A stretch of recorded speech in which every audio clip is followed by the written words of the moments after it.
Number 38, जब हम किसी कोई प्रश्न करते हैं, जैसे फॉर एग्जाम्पल आपका कोई केस चल रहा है कोर्ट में, तो फैसला किसके हाथ में होता है? जज के हाथ में, है ना?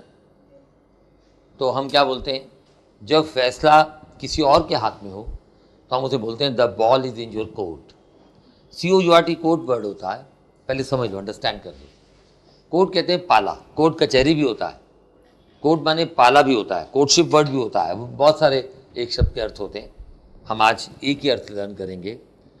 जब आप टेनिस खेलते हो, लॉन्ग टेनिस, आपने देखा वो जो रैकेट पकड़ा होता है, बॉल आती है, वो जोर की प्लेयर बॉल मारता है, तो वो जो चौक से बना होता है चारों तरफ बाउंड्री वॉल, उसको हम बोलते हैं कोर्ट।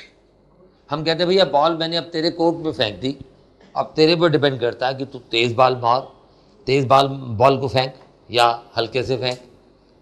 तो इसका मतलब है निर्णय तुम्हारे हाथ में। जैसे फॉर एग्जाम्पल आपने कोई लड़का पसंद कर लिया और लड़के वालों को बुला लिया, है ना? नेहा बहुत खुश हो रही है भाई। मानो कोई लड़के वाले आए आपको देखने के लिए, तो आपने पसंद कर लिया, तो सहेली ने पूछा अरे बताना नेहा क्या हुआ? तो बोलो हमने तो हाँ कर दी है। Now the ball is in his court. His किसके लिए आया? लड़के के लिए। अब लड़के ने फैसला करना है, तो अब फैसला तुम्हारे हाथ में है। अब फैसला बोलो, अब फैसला तुम्हारे, एक दो ताल से ताल मिला के जोर की बोलना, स्टार्ट।